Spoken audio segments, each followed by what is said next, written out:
This is Dan Abbott. This is a second video on drawing efficiency with AutoCAD and AutoCAD-like CAD programs for my AEDD 260 class. I'm going to do a couple more of the drawings from the pre-test, post-test package. Go here. Alright, so this one also illustrates a couple of things. I'll just go ahead and draw it, and as I go I'll point out what I'm asking you to do. 6, 5.5, and again, don't make the mistake of thinking that I expect you to do the steps exactly as I do them or in this order. I want you drawing in a way that makes sense to you, but I'm trying to point out some strategies that can make you more efficient. The diameter of that hole in the middle is 2, so I'm going to put that hole in. Enter brings the circle command back. The @ symbol gives me the center because that's the last point I entered. And I'm going to put the 3.5, which is the radius down here of that outside arc. So now what I'm really going to do is start up here just because that makes sense to me. Now I'm going to draw another circle. I'm tracking off the center. I've got a track using all polar tracking settings, and I've got it set to 15. So I come back out here, and the distance is 4.24. There's a hole there with a diameter of 1. Enter. @ symbol, enter. There's also an arc with a radius of 1. I'll put that in. I'm going to trim that and that out. Now I'm going to put a fillet with a radius equal 2.5. So fillet radius of 0.5, and I'm going to put the fillet between those two and between those two. Once again, I'm looking at repeatable patterns, and the repeatable pattern in this case starts here, ends here. So I'm going to get a location on the length of that arc right there by just rotating the arc just created by the fillet command. The base point is going to be the center, and I'm going to rotate it 90 degrees. 90 degrees. So it looks like that. Now I'm going to use that arc as a way of trimming the larger circle back. That's my repeatable pattern. We'll go to the array. Now I'll just do the array from the command line. So I'm going to do an array. I'm going to grab all these objects right here. It's going to be a polar array. Polar array center is going to be right here. There are 4 objects. The angle to fill is 360 degrees. Now I've got the whole thing. Now before I go on, I'm going to use join to join everything together into one element. I have one P line right here, and I did that so that I can offset 0.125 and offset that whole shape comes in all at once. This is why you want to join all these things together before you do the offset command. After that, it's a question of putting a couple of holes in. Got one here. I don't want to track off of that. I want to track off of this. Come back up, and what is the radius of that? Having trouble finding it for some reason. Oh, 3. So I come in 3. The diameter of that hole is 0.5. I'll go ahead and do another array. Again, if you just use the negative array command, last object that I created, so I type L for last, polar for array. I pick that center point as my location. It tells me there are 12 of them. I put in 12, hit enter, and it comes around because the defaults are 360. Do another circle. And that other circle is going to track off of the center once again. It's going to go up 2, and the diameter of that is 0.75. And now I'm going to do an array again, and this time you have to keep in mind that the Cartesian coordinate system uses angles that rotate counterclockwise. So this is going to be a polar array. I'm going to go ahead and center it right around here. There are 4 items in this array. The angle to fill is 40 plus 40 plus 40, or 120, but I can't type 120 as a positive value. It has to be 120 as a negative value, and what that means is it's going to reverse the direction that it would normally go in, and it will now go clockwise. One more hole, track off of here and go down. That one is 1.75. That has a diameter of 0.5. I'll do the array command again. Array the last thing I created. Polar. Center is the center of the polar array. 1, 2, 3, 4, 5 items. Angle to fill is 30 plus 30 plus 30 plus 30 is 120. Once again, it has to be a negative 120 because we want it to go clockwise. Looks like that. The whole thing is done. Do a couple more. Let's do that one. Let me see. That's a metric drawing. So what I'll do is start a brand new drawing. And that brand new drawing will be based on AutoCAD ISO. I'll start with a circle since it tells me to. Start with a circle since it tells me to, and it also tells me to put it at 114, 116. Diameter for that hole in the middle is 38. I'll do a 38. Double click and get the circle to come up, back out just a little bit so it looks like that.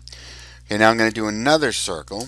I'll just track off of the center of this one and go to the left, and I will go to the left 57 units. Diameter of 12 for the hole there. Enter, at symbol, enter. Radius of 15 for the one that goes around. Now I'm going to copy both of those, and I'm going to say this displacement, the base point is going to be right here, and I'll use coordinate entry and just say go at. Okay, what I want to do is go from here to the right. 57 minus 25 is 32. So I go at 32, comma 44. So I've got the at symbol in here now. 32, comma 44 puts it where I want it to go with copy. Do another circle, tracking off of the same center. Go to the right, 62. What I'm going to do there is to put first a 22 radius hole, enter, at symbol, enter. The next one's going to have 12. I'm going to copy both of those, not by copying but by rotating. So I'm going to rotate copy both of those, and the rotate copy is going to be around this center. C for copy, 30 degrees, puts it in here. Now I'm going to draw the arc on the outside. I'll do, sorry about that. I've got to reprogram my F1 key to be escape. So now I'm going to draw a circle. It starts here and just goes all the way out. And I've got quadrant set as an object snap, so I can just snap to that quadrant. Actually, is that one? No, that's not. I don't need that one. I will need it over here, so I'm just going to put it over here. Now I'm going to use the trim command, and here's an example of why the trim command, when you use it, you should be a little more selective than many people are. Don't just press enter right now, because that makes every single item on the screen a trim item. What I'm trying to do right now is to trim between here and here so that all I have is that. Now I'm going to do the same thing on the inside. I'll do another circle, and just so you know, by the way, since I know what the diameter across here is, I know the diameter across here because it's 24, I could offset 24 and offset this circle over 24.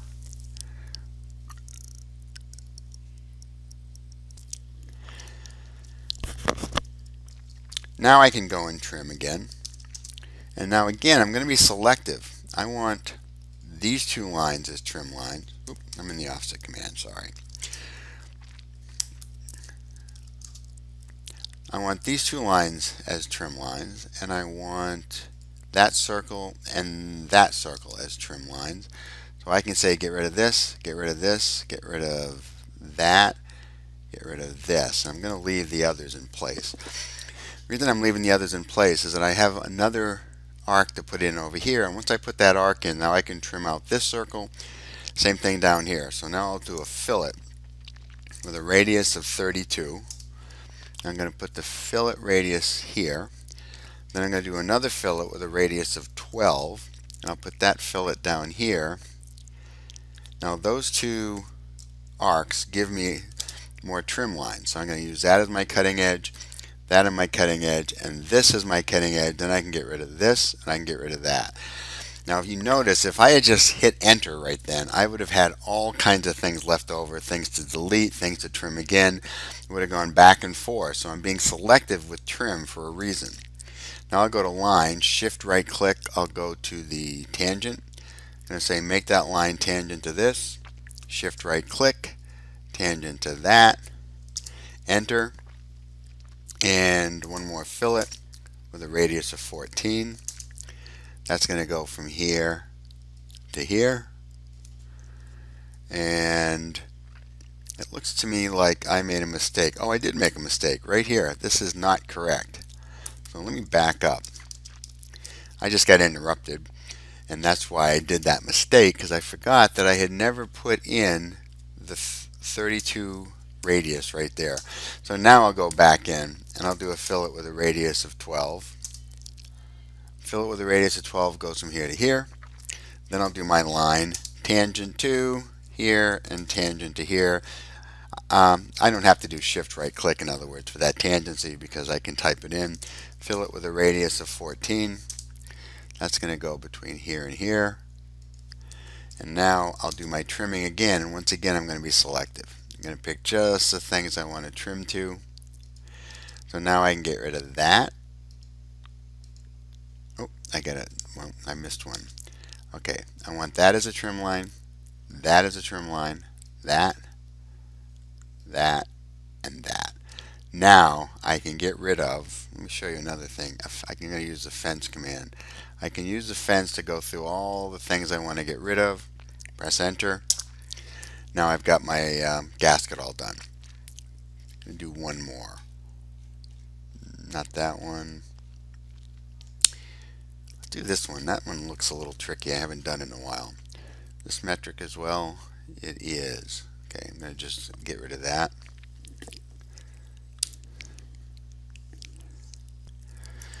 Once again, we're starting with a circle. I'm going to put a circle where the polygon is, and that is at 55, 85.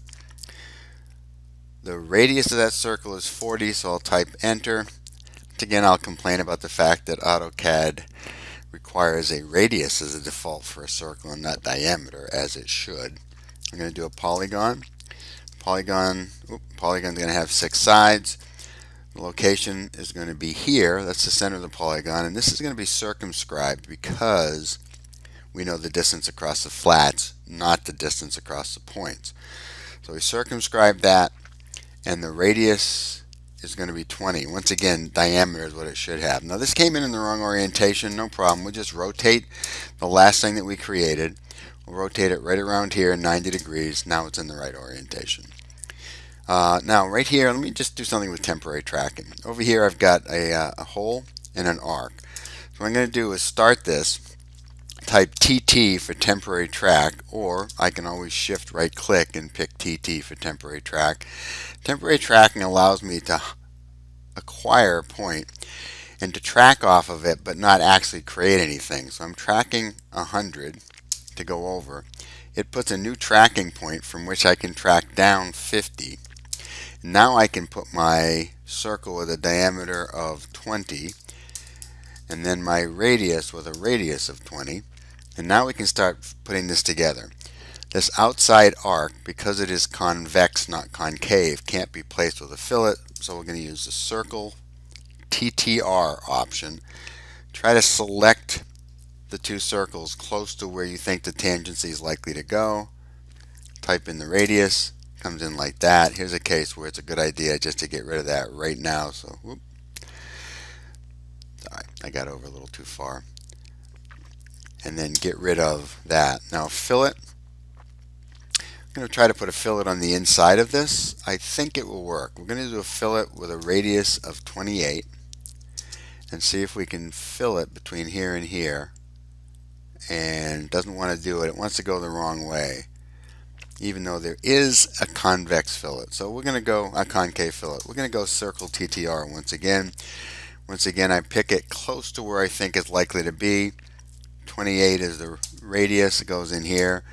Now I can just clean this up. So we're getting closer. We're going to leave that in place, and we don't need that, so I'm going to clean that up. So we'll get rid of that as well. When we come up here, the reason I left that circle hole is because there's an offset of 8 from the extension line on that arc. So I'm going to offset 8. Yeah, I'm going to offset 8. You know, let me see what else I could do. No, I'm going to offset 8. Finally, I've decided. I'm going to offset 8. Take that and offset it 8 over here. This comes down, offsets 8, offset's 8. The thing we're trying to do is create that shape right there, and there's an offset of 8 all the way down. Now what I want to do next is to do some filleting, and I want to fillet right here. If I fillet with a radius of 5, and I pick this, and I pick this, it gives me that. Alright, then I'm going to come down and fillet with a radius of 10, from here to here, and that looks right as well. Now I'm going to get rid of that circle that I created by doing that, just because I don't want it in my way. Now we have one more fillet. This one has a radius of 6.